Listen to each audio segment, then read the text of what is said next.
At ngayon balikan natin ang ating kasamang si Luisa Erispe hinggil sa desisyon ng Korte Suprema sa Smartmatic. Yes, Luisa.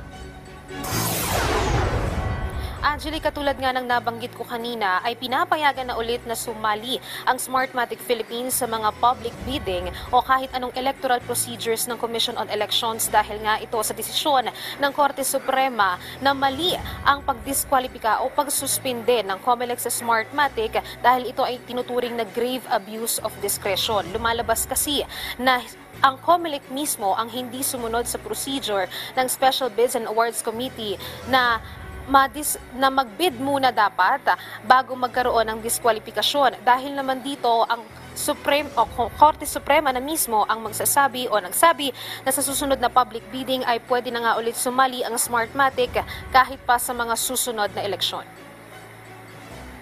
As of now, Smartmatic can indeed pwede po sila mag-participate in the next elections, pero subject rin to, let's say, if anyone files a disqualification case against them again.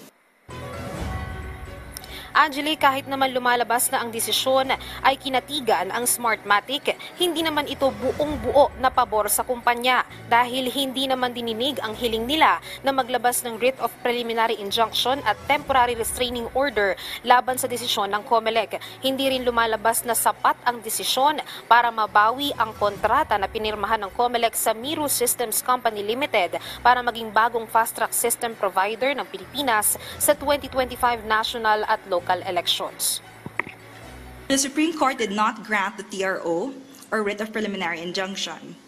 It held that Smartmatic did not have an actual, clear, and positive right for a TRO or writ of preliminary injunction because Smartmatic was merely a prospective bidder. The Supreme Court did not find it sufficient to nullify the public bidding or award of the contract. Naglabas naman ng pahayag ang Smartmatic sa naging desisyon ng Korte Suprema at sinabing ito ay malinaw na mensahe na lahat ay dadaan sa tamang due process. Handa naman anya silang muling makiisa sa mga susunod na eleksyon sa bansa. Angelique, sa ngayon ay wala pang komento ang Commission on Elections hinggil nga dito sa desisyon ng Korte Suprema. Sa ngayon, anya ay hindi pa nila natatanggap itong papel o dokumento sa desisyon ng Korte. Pero sa ngayon ay nagsasagawa na ng pagpupulong ang COMELEC Bank para maglabas ng pahayag. Inaasahan natin na ilalabas yan ngayong araw. Samantala, Angelique, mabanggit ko na rin, naglabas din ng ilang mga updates ang Korte Suprema hinggil sa iba pang mga petisyon na nakabinbin sa Korte. Isa na dito ay ang petisyon na laban sa naging arrest warrant o arrest order kay Kingdom of Jesus Christ leader Pastor Apollo Kibuloy. At sabi ng Korte Suprema ay pinagkokomento ang mga respondents sa petisyon. Ito ay ang Senado kasama na si Senator Risa Hontiveros, Senator Miguel Zubiri at iba pa para nga dito sa naging petisyon. Angelique. Yes, Luisa, may nasabi ba ang Korte Suprema kung may danyos na kailangang bayaran ng COMELEC dahil sa naging hakbang nito laban sa Smartmatic?